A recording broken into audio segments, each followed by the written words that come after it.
I used to be the biggest I need a sweet treat type of girl, and I watched a few videos and that completely cured my addiction. Let me tell you all about what sugar actually does to your body and your brain, and basically why we really should get away from it as much as possible. The first thing I wanted to show you was this video that I posted on Instagram not so long ago. University in Rhode Island, they're doing studies they think should make a lot of humans nervous. This rat is perfectly healthy. Put him in a vat of water and he finds his way to safety every time. 5.2. Now, look at this guy. What he's been eating is the equivalent of a North American diet, complete with all the fats and sugars we regularly consume. He doesn't know where to go. His brain has been damaged. They don't remember their learning after even a day. And as the challenge gets harder and harder, they fail more and more, just like a human with Alzheimer's disease. 36.2. In this lab, the belief now is that Alzheimer's is really diabetes of the brain, linked to insulin levels, which can be affected by too much sugar. Every time you reach for sugar, your brain literally lights up like a slot machine. Sugar rewire your brain, and not for the best. Before we get into sugar addiction, weight gain, blood drop, dopamine and all of that, let's talk about what sugar actually is, because if you don't know that, you will not be able to identify it properly in the ingredients and the food you eat. So sugar is basically a simple carb. When we talk about carbohydrates, you think oats, you think fruits, vegetables, and you know, all the biscuits out there. Those are carbs. And your body turns the carb you eat into glucose for energy. Now, we have a few types of sugar.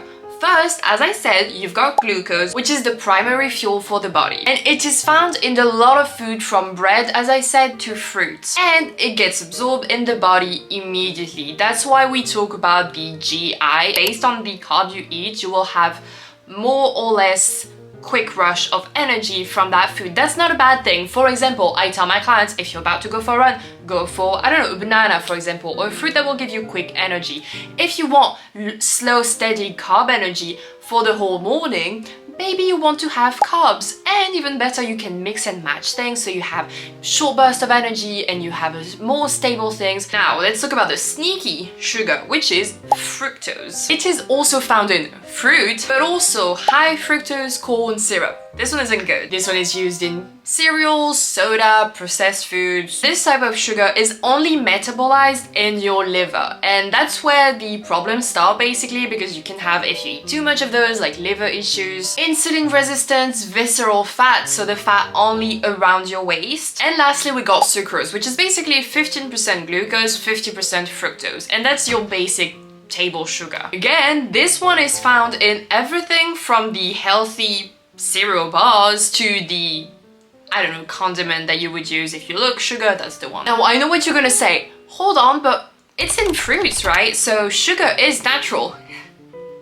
Yes, but our food system and even the fruits that we have from before to now are completely different, especially in terms of the fiber intake. Remember when I was talking about glucose that spike your blood sugar? Basically, if you eat fiber, it will counter that effect. So before, if you ate an apple, I'm gonna say in the 1920s, that had way more fibers in it. So it would basically counter the spike, because the fiber prevented the spike from being that big. But the fibers intake and amount in one apple that your grandma had versus the fiber intake that you have now in one apple are significantly different, and therefore your sugar, blood sugar will spike, not as much as an apple that your grandmother used to have and great-grandmother and even before. Now, I'm not saying that's a problem. I eat fruits every day. What I'm saying is you may want to reduce the processed food, especially the ones that have sugar in it, like first ingredient. The problem, again, for those of you who are gonna complain, not the fruit. Okay, everything that was made by God, good, we want that. Everything that is highly processed, hijacks your body, hijack your brain, we don't want that. These are the problem, not the fruits. Don't come for me. And the fun thing is, once you start looking at packages and be like, okay, this one shouldn't have sugar in it because it's gonna be like, I don't know, soup. You're gonna look and see you've got sugar in the soup. If you look at many processed food, not even talking about ultra processed, but if you look at the healthy version or the healthy food, you're gonna see that they add sugar to it because they want us addicted.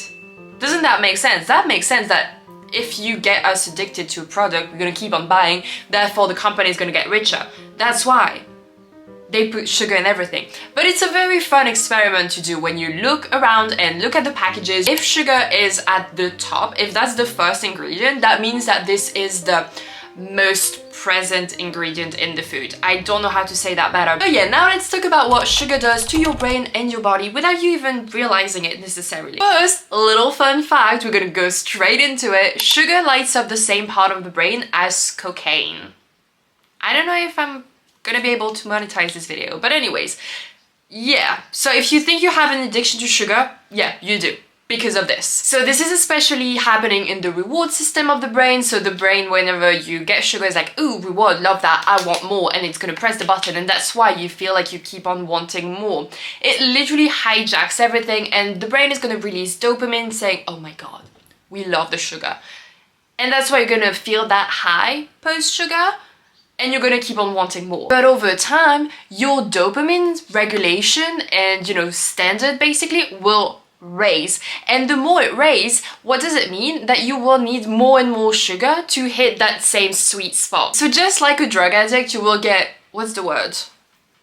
Please write it down here, Flo. You'll adapt to the sugar and will need more and more and more. And that's why a little treat every now and then turns into a daily addiction. Let me take my computer out for a second because I need to read this study for you. Basically, it's called The Evidence for Sugar Addiction, Behavioral and Neurochemical Effects of Intermittent Excessive Sugar Intake. Food addiction seems plausible because the brain pathways that evolved to respond to natural reward also are activated by active drugs. It was done on rats, obviously. So some rats were given intermittent access, so not all the time they would have access to sugar.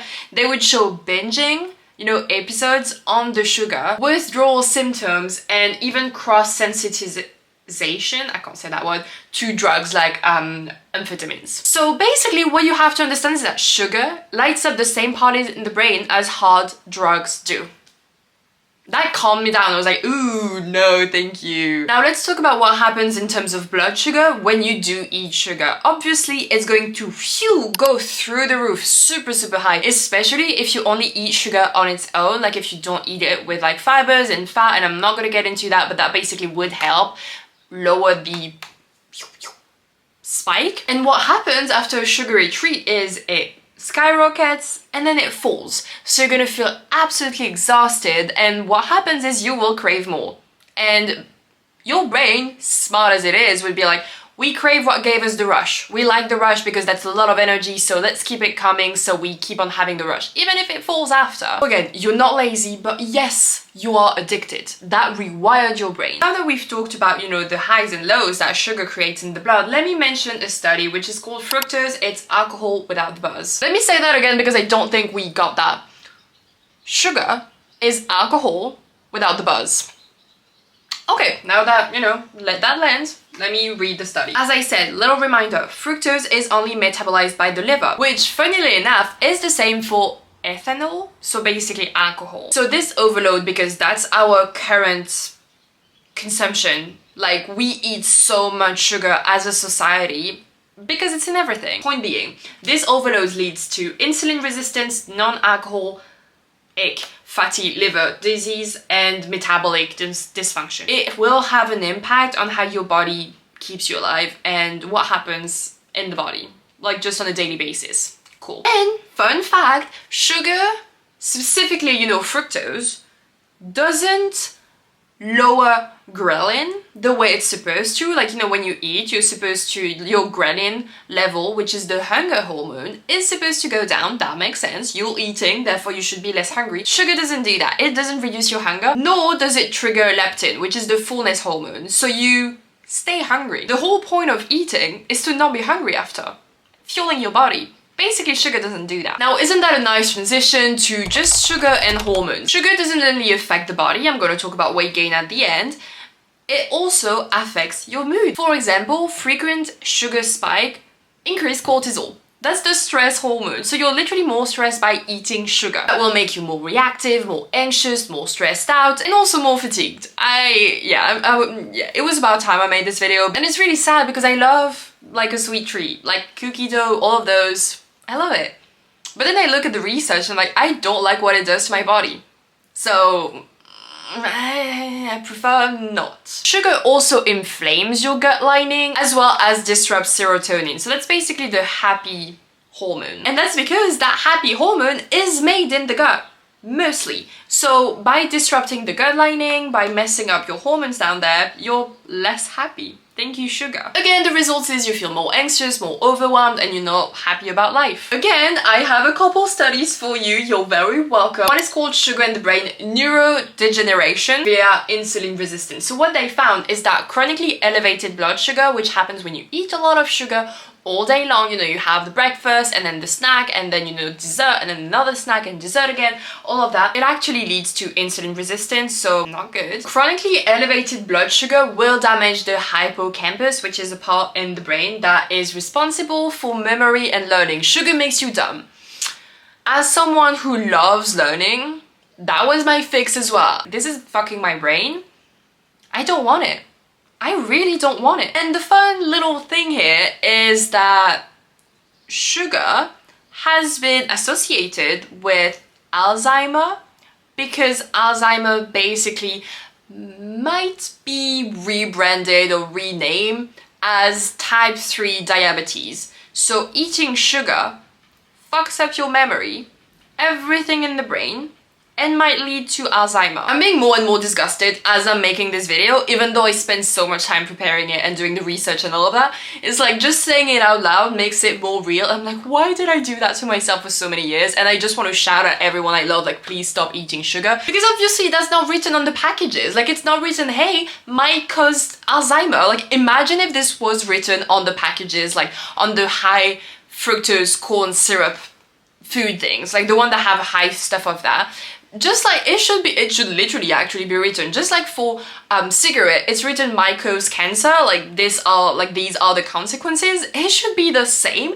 It should be the fucking same for all the high sugar, highly processed stuff, because people don't know that it might lead to that, might lead to more diabetes, might lead to Alzheimer and all that. People don't know. Hey, that might make you addicted. Hey, that might make you lose all your memories and all your loved ones. You won't remember them.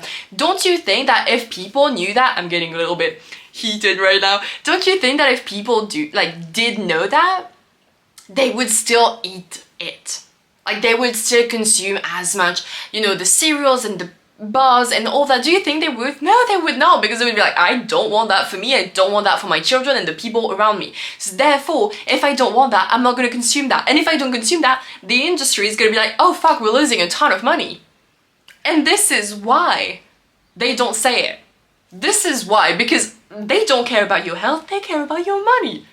Yeah, that was my little, okay, let's keep on going. That means, I know I said we're going to talk about weight gain, that sugar doesn't only mess up your waistline, it also messes up your brain. And I don't know, that's my prized possession. Like, I love my brain, I love my memory, I love all of that. So knowing that sugar actually had an impact on that, that was like, no, we're stopping there. We're done. It shrinks memory center, it accelerates aging, and it disrupts focus.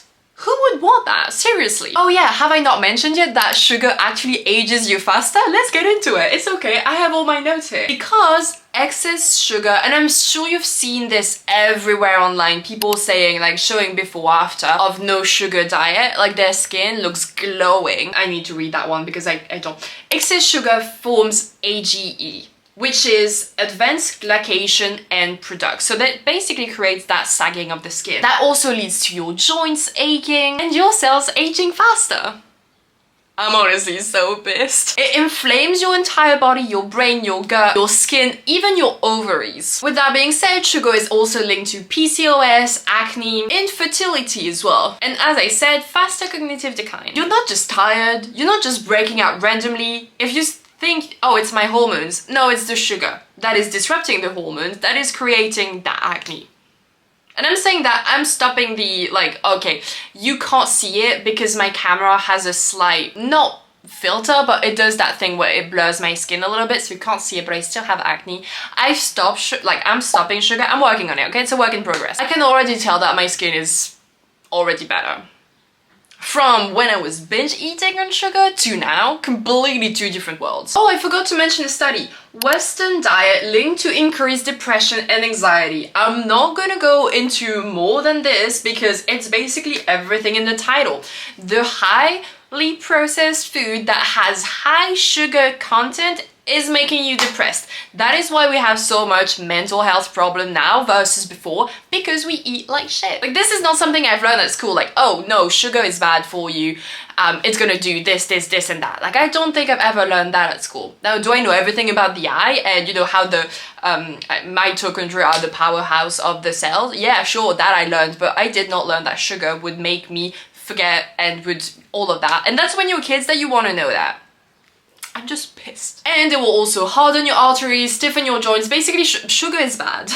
I just need to give you all the proofs, but basically, sugar is bad for you. It breaks down collagen, it damages your organs. Now, I don't know where I land on this because, you know, sugar leads to weight gain. But the problem is that I found research that says, hey, this guy just ate Twinkies, but he was in a calorie deficit and he lost weight.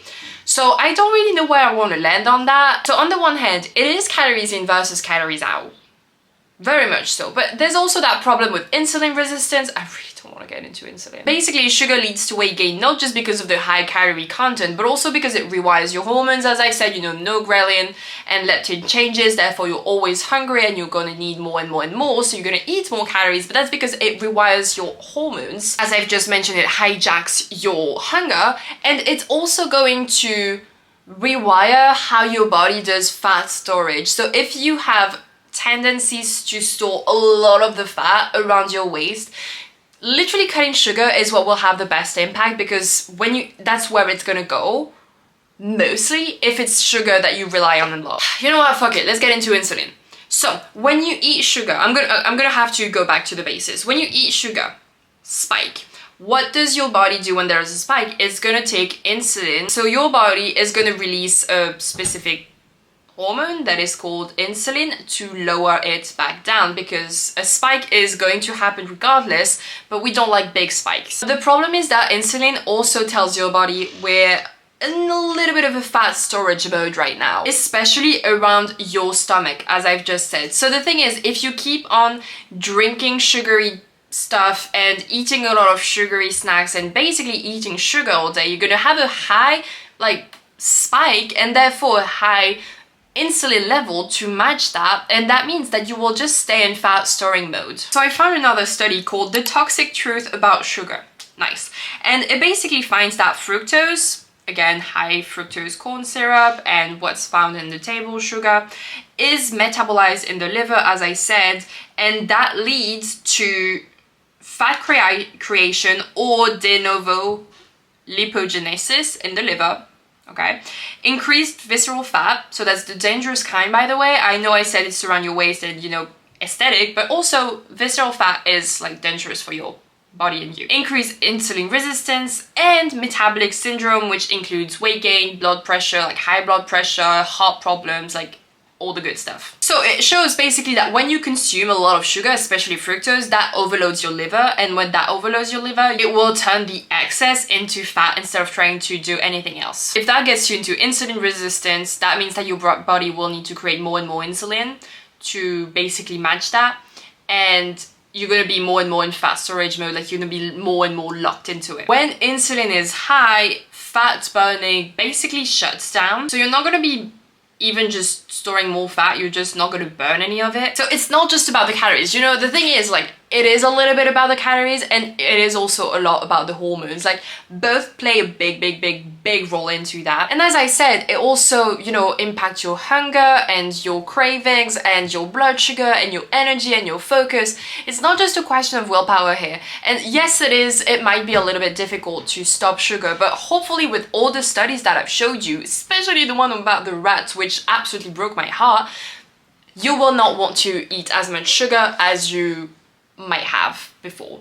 And it's a work in progress for me because yes, I still like a sweet treat, I still have a sweet breakfast, and sometimes I even have a sweet dinner, but I'm very mindful about it, and I'm trying to focus on having all the sugar come from fruit rather than, you know, high fructose corn syrup, for example, which is absolutely banned for from like, you know, my diet. And I refuse to eat it now. And I'm doing my best. Does that mean that I'm perfect? Hell no, but I'm doing my best. And the more you know about it, the more you can look at the labels and be like, oh, that food that I used to eat so much actually is so bad for me in so many ways. So maybe I should try to make a healthy alternatives. Because for example, when you look at tomato stuff, there's a lot of sugar in it, but if you make it yourself, yes, it might be a hassle, but long term, no, it's not. That's what I like, that's why I try to cook as much as I can. And even if it's not like the most brilliant stuff, I prefer handling most of what I eat myself because I don't really trust the industries and, you know, what they make anymore. And yeah, I prefer making it myself because why? No, we don't need to put sugar in that. Like tomatoes is sugar enough, basically sweet enough, so we don't need to add more sugar. Anyways, hopefully it makes sense. I had to like go back and forth, or I literally had to stop the video and be like, oh, I have an idea, let me research, and then stop for like a few minutes and then add to it and, you know, add things. So yeah, hopefully it makes sense, and let me know what you thought about it in the comments if you have any question, and, you know, as always, like, comment, share, all that good stuff, and I'll see you in the next one. Bye!